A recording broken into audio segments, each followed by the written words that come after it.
बिस्मिल्लाहिर्रहमानिर्रहीम। अस्सलाम वालेकुम क्लास, कैसे हैं आप सब लोग? ठीक ठाक हैं? अच्छा जी, डिजिटल लॉजिक डिज़ाइन का जो है हमने स्टार्ट किया हुआ था, designing of combinational logic circuits. और if you remember last time जो है वो हमने दो सर्किट्स जो हैं वो डिज़ाइन किए थे, दो तरह के, which is adders and subtractors. Adders में जो है उनकी सब कैटेगरी भी थी, फुल एडर और हाफ एडर्स, दोनों हमने जो है वो डिज़ाइन किए थे। और सब्ट्रैक्टर की भी दो इसी तरह कैटेगरीज थी, फुल एडर और सॉरी, सब्ट्रैक्टर की भी दो कैटेगरीज थी, half subtractor and full subtractor. और उससे इनको डिज़ाइन करने से पहले जो है वो हमने उनके डिज़ाइनिंग स्टेप्स देखे थे कि कौन कौन से डिज़ाइनिंग स्टेप्स हैं जिनको यूज़ करके हम कम्बिनेशनल लॉजिक सर्किट्स को डिज़ाइन करते हैं। तो उन स्टेप्स को फॉलो करके हमने जो है ये एडर्स भी डिज़ाइन किए थे और सब्ट्रैक्टर भी डिज़ाइन किए थे। तो आज का जो हमारा नेक्स्ट कॉम्बिनेशनल लॉजिक सर्किट है जो हमने डिज़ाइन करना है वो है जी multiplexers. Multiplexers is also digital, also combinational logic circuits. और इसके भी सेम वही डिज़ाइनिंग स्टेप्स हैं, उन्हीं डिज़ाइनिंग स्टेप्स को फॉलो करके जो है वो हमने डिज़ाइन करना है।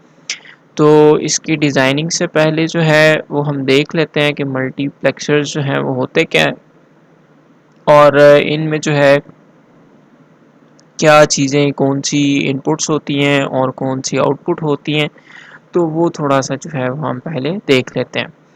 तो multiplexer is a combinational circuit that has maximum of 2 raise to power n data inputs. Multiplexer जो है, जिस तरह आपको बताया है कि ये भी कम्बिनेशनल लॉजिक सर्किट है और इसमें जो मैक्सिमम नंबर ऑफ इनपुट्स हो सकती हैं वो होती है जी 2 रेज़ टू पावर n। ठीक है जी, तो 2 raise to power n number of जो है वो डाटा इनपुट इसमें आप हो सकता है। तो हमें इनपुट्स का पता चल गया कि इसमें जो है 2 raise to power n number of data inputs होती हैं वे एंड एन सिलेक्शन लाइंस। अब इसमें एक चीज़ नहीं है कि इसमें जो है ये इनकी जो इनपुट है वो डिपेंड करती है सिलेक्शन लाइंस पे मल्टीप्लेक्सर्स में। तो n जो है इसमें 2 रेज़ टू पावर n, जो पावर n है ये n डिपेक्ट करता है, n जो है वो सिलेक्शन लाइंस होती हैं। ठीक है जी, अभी हम देखते हैं सिलेक्शन लाइंस क्या होती हैं और किस तरह से हम इसको डिज़ाइन करते हैं। अभी इसकी थ्योरी पढ़ें। एंड सिंगल आउटपुट लाइन, इसमें जो है जितनी मर्जी आपके पास जो है वो डाटा इनपुट्स हों और n number of selection lines हों, आपके पास जो मल्टीप्लेक्सर से जो आउटपुट आती है वो सिंगल आउटपुट लाइन आती है, यानी कि आपके पास एक ही आउटपुट आती है। तो इसमें आपको जो है अभी तक तीन चीज़ें आपको पता चल गई हैं कि इसमें मल्टीप्लेक्सर में 2 raise to power n data inputs होते हैं। एक तो आपको इनपुट्स के बारे में पता चल गया, n number of selection lines होती हैं। ठीक है जी, इसमें जो 2 रेज़ टू पावर n में जो है ये n डिपेक्ट करता है कि इसमें कितनी सिलेक्शन लाइंस हैं। और आउटपुट के बारे में आपको पता चल गया कि इसमें सिंगल आउटपुट लाइन होती है, कि एक ही आउटपुट जो है वो इसमें हमारे पास आ रही होती है लास्ट में जाके। One of these data inputs will be connected to the output based on the values of selection lines. और जितनी भी इसमें इनपुट लाइंस होती हैं वो आपकी कनेक्ट होती हैं इन सिलेक्शन लाइंस की वैल्यूज़ पे बेस करती हैं। ठीक है जी, तो इसको अभी शायद आपको ना समझ आए, लेकिन जब इसको हम अभी डिज़ाइन करेंगे तो आपको ये पॉइंट क्लियर हो जाएगा कि इसकी जो डाटा इनपुट्स होती हैं वो बेस करती हैं वैल्यूज़ ऑफ सिलेक्शन लाइंस पे। ठीक है जी, कि सिलेक्शन लाइंस पे जो है जो वैल्यू आ रही है वही जो है उसकी आउटपुट होगी। इसकी जो आउटपुट है, मल्टीप्लेक्सर की आउटपुट जो है वो डाटा इनपुट्स पे जो है वो बेस नहीं करती, सिलेक्शन लाइंस पे जो है वो बेस करती। ठीक है जी, ये चीज़ आपने याद रखनी है। नेक्स्ट क्या है जी, since there are n selection lines, अभी आपको बताया कि इसमें n number of selection lines होती हैं, तो there will be possible 2 raised to power n possible combinations. तो इसमें जो है वो 2 raised to power n possible combinations हो सकते हैं ज़ीरोज़ एंड वंस के। So each combination will select only one data input, और हर कॉम्बिनेशन जो है सिर्फ एक डाटा इनपुट जो है वो लेती है, और ये डाटा इनपुट जो है वो डिपेंड करती है आपकी सिलेक्शन लाइंस पे। Multiplexers is also written as mux. इसको जो है वो शॉर्ट फॉर्म में जो है वो हम मल्टीप्लेक्सर्स को फुल फॉर्म में नहीं लिखते, मोस्टली जगहों पे आपको सिर्फ MUX जो है वो इसकी शॉर्ट फॉर्म लिखी हुई दिखाई देगी। तो मैंने भी जो है वो मोस्टली जगहों पे मक्स ही लिखा हुआ है MUX, तो it means it is multiplexer. तो इसको जो है वो मल्टीप्लेक्सर को हम शॉर्ट फॉर्म में मक्स भी लिख सकते हैं। तो ये तो उसकी थोड़ी सी थ्योरी थी, कि थ्योरी भी जो है वो आपको पता होनी चाहिए। अब हम इसको जो है वो देखते हैं इसकी ब्लॉक डायग्राम। ब्लॉक डायग्राम में जो है आपको बताया है कि 2 raised to power n number of input lines हो सकती हैं, ठीक है जी। तो 2 raised to power n multiplied by 1, यानी कि ये आपकी जो है इनपुट लाइंस होंगी, और आउटपुट में सिर्फ एक सिंगल आउटपुट आती है, ठीक है जी। इसलिए हम इसको 2 raised to power n cross 1 mux लिखते हैं। अब n की वैल्यू, लेट्स सपोज n की वैल्यू जो है वो 1 है, ठीक है। तो n की वैल्यू 1 है, तो 2 raised to power 1 is equal to 2। तो ये जो है 2 मल्टीप्लाइड बाय 1 मक्स होगा, और इसमें सिलेक्शन लाइंस कितनी होंगी, ये 1। तो S जो है वो सिर्फ हमारे पास सिलेक्शन लाइन सिर्फ एक होगी। अब ये उसकी जनरल ब्लॉक डायग्राम है। आगे हम देखते हैं कि 2 क्रॉस 1 मक्स जो है वो कैसे डिज़ाइन होता है, और उसमें कितनी सिलेक्शन लाइंस होती हैं, 4 क्रॉस 1, 8 क्रॉस 1। तो ये भी हम जो है वो उसको डिज़ाइन करेंगे तो फिर देखेंगे। अभी जो है ये इसकी जनरल ब्लॉक डायग्राम है, कि इसमें जो इनपुट्स हैं उसमें डाटा लाइंस होती हैं, इनको हम D0, D1, D2 up to D2 raised to power n-1।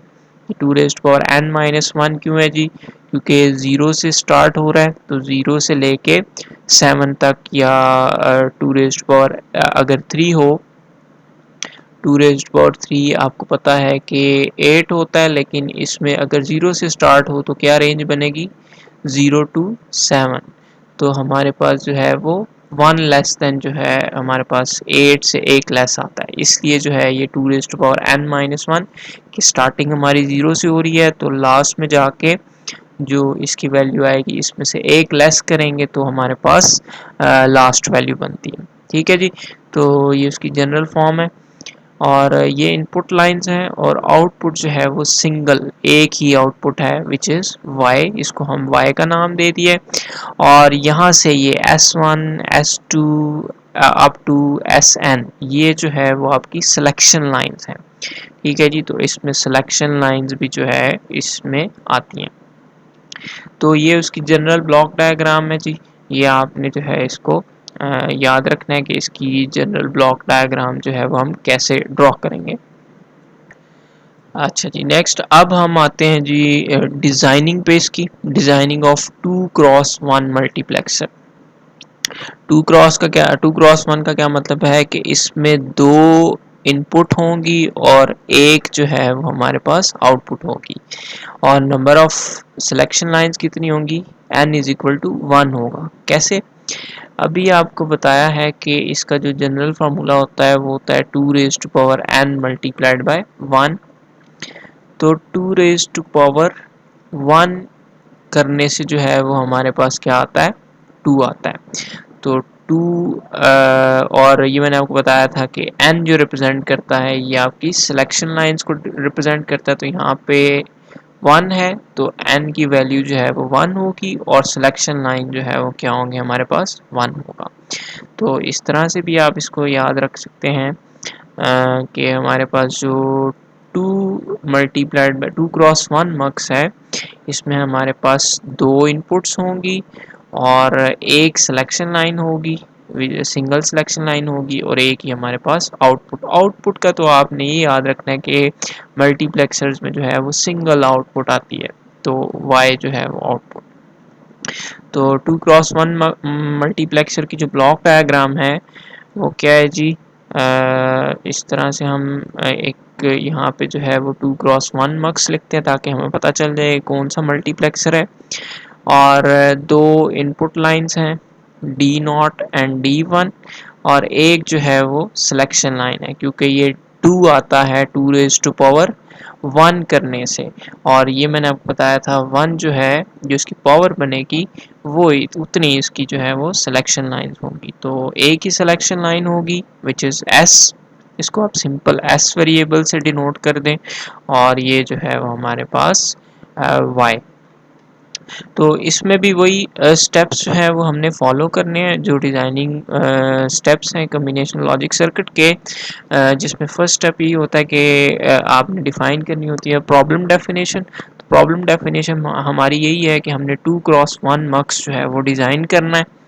Second जो है उसका स्टेप यही होता है कि हमने इनपुट और आउटपुट वेरिएबल्स को जो है वो हमने डिफाइन करना होता है, डिटरमिन करना होता है कि हमारे पास कौन कौन सी इनपुट वेरिएबल्स हैं और कौन से आउटपुट वेरिएबल्स हैं।